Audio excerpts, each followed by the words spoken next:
Et ce titre figure dans tous vos journaux, je suppose, Oui. Patrice? Bonjour William, bonjour à tous. Auschwitz, évidemment. Il s'appelle Victor, il a 82 ans et pendant 40 ans, il a gardé le silence parce que, dit-il, une partie de moi est toujours là-bas. Elle s'appelle Esther, elle a 86 ans et elle dit qu'au moment de sa libération, elle a culpabilisé de ne pas être morte.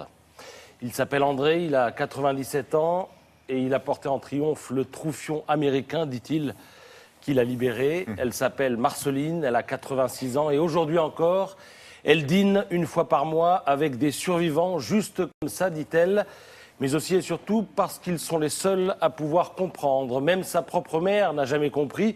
Une fois libérée, la première chose que me demande ma mère est de savoir si je n'avais pas été violée, si je suis toujours pure pour un mariage.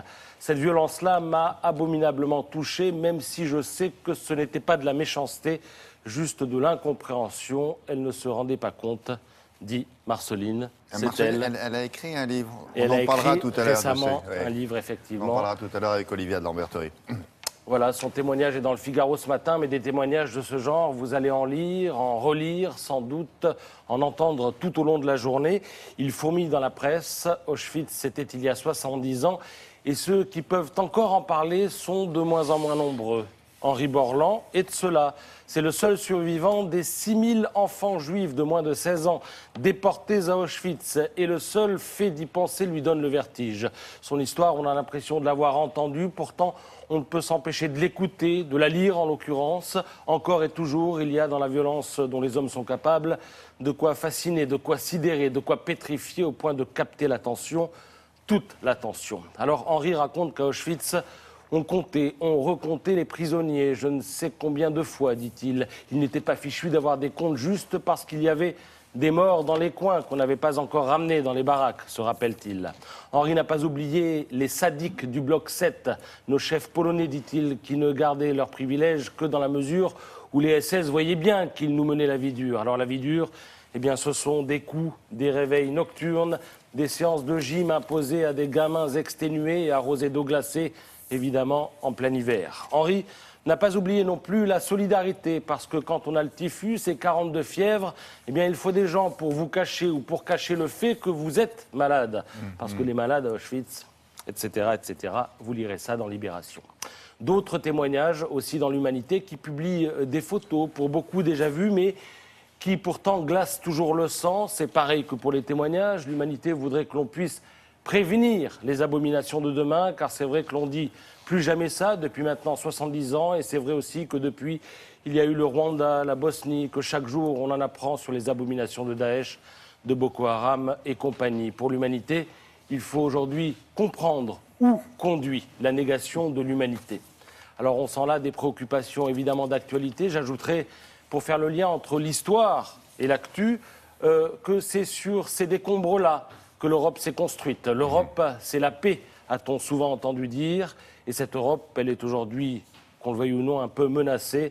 Vous verrez dans les journaux qu'il est évidemment question de la crise grecque en long, en large et en travers. Mais parce qu'il faut toujours essayer de sourire de tout, je vous conseille à ce propos le dessin de Cac, et j'en aurai fini ainsi. Il fait la une de l'Opinion ce matin.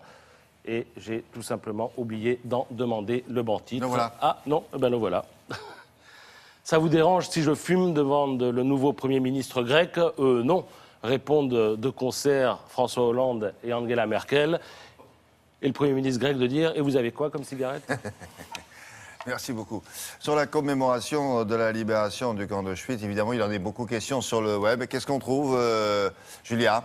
On trouve beaucoup de choses sur le web, William. C'est vraiment l'idée, c'est d'en parler, c'est de se souvenir, de faire travailler notre devoir de mémoire et du coup de transmettre ça aux générations futures. Il ne faut pas oublier. C'est pour ça que le web est important, parce que cet outil va nous permettre d'en parler beaucoup et de propager l'information.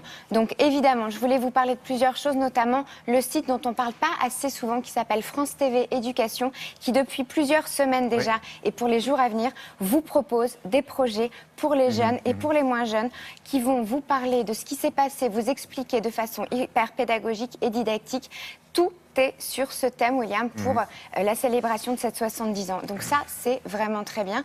Je voulais vous dire aussi que sur le site du Mémorial de la Shoah, vous avez des voyages d'études qui sont prévus, des aides pour les écoles, pour les lycées et vous-même, pour vous, parents. Vous avez évidemment beaucoup de choses sur le site France TV Info qui vous propose en différé de voir, vous savez, cette série qui passe depuis hier soir et qui continuera à passer ce soir jusqu'au dernier, en finir avec la destruction. Ils sont à voir et à revoir gratuitement sur le site france-tv-info.fr. Et évidemment, encore beaucoup de choses que je vous donnerai tout à l'heure. Tout à l'heure, merci Julie. On va maintenant s'intéresser à l'actualité de l'architecture.